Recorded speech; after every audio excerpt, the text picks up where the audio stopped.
طبعا هذه الشيخ لو توجه رسالة أيضا للمشاهدين، لأن الآن أكثر البيوت عندهم خدم عمال يتعاملون معاهم، وأغلبهم يكون أو غالبا يعني يكون مساعد غير مسلمين يعني، فهل في مجال أيضا نتواصل معهم ندعوهم الإسلام ونفس النتيجة؟ نعم، أنا أقول لكل من عنده خادم أو عامل أو موظف غير مسلم، ابدأ دعوته للإسلام بالمعاملة الحسنة. أول شيء معاملة، أول شيء هو نفسه سيحبك. المعاملة الحسنة. أيوة. أنا في مرة من المرات قلت للشباب اكتبوا طلبا لمدير السجن نزوره في إحدى الدول. تروحون السجون بعد؟ روح السجون. فرحبوا جدا، وأخذنا هدايا للمساجين وهدايا للضباط. بسم الله.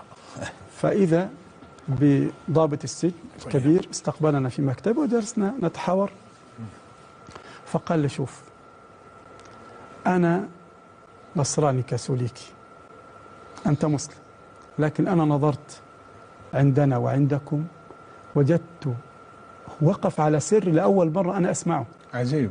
إيش ما هو السر؟ سر في الإسلام لأول مرة أنا أسمعه. ماذا قال؟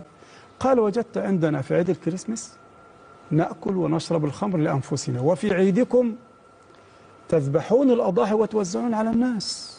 سبحان الله. هذا دين عجيب. فاستثمرتها وقلت له طيب أستأذنك تجمع للمساجين، أريد أن أقدم كلمة. قال لا بأس. متعاونين يعني؟ ها جدا، ما عندهم، مفتوح الأبواب مفتوحة. هو يقول هذه ثقافة، ادعو إلى النصرانية، ادعو إلى الإسلام، إلى اليهودية، هذه ثقافة حرية مكفولة للجميع. عجيب.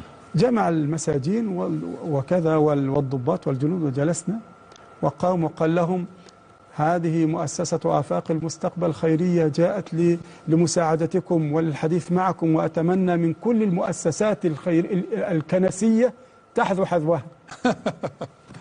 المهم بدأت، قدمني تكلمت عن نبي العرب اسمه محمد، هو من العرب لكنه للناس كافة، صفات هذا النبي كذا وكذا وكذا، من منكم يحب هذا النبي؟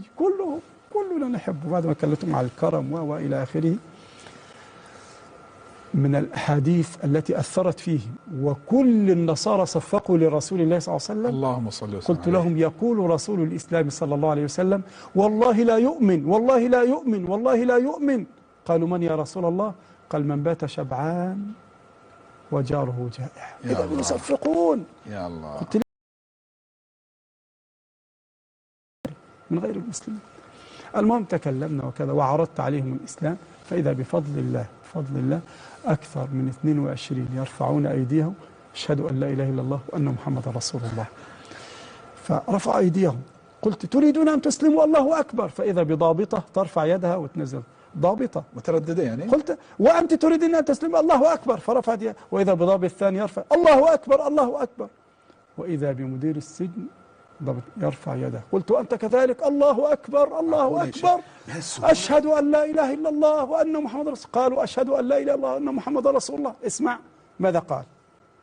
وجيت جالس، قام هو يعلق، قال اسمعوا أنا الآن صرت مسلما، مدير السجن، وسوف أفرغ غرفة لصلاة الجمعة، وأطلب من الشيخ أن يرسل لنا إماما يوم الجمعة يعلمنا الإسلام ويصلي بنا الجمعة.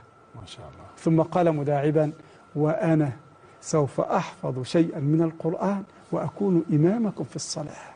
قلت صدق رسول الله، خياركم في الجاهلية خياركم في الإسلام إذا فقهوا. يا الله. معقول بهالسهولة يسلمون؟ لأن هذا الإسلام أنا أقول له حينما تسلم ماذا تشعر به أنت؟ أنت كإنسان تحولت. قال أشعر بشعور غريب جدا، أشعر بسعادة، أشعر براحة، أشعر بانشراح صدر. هذا دين غريب عجيب.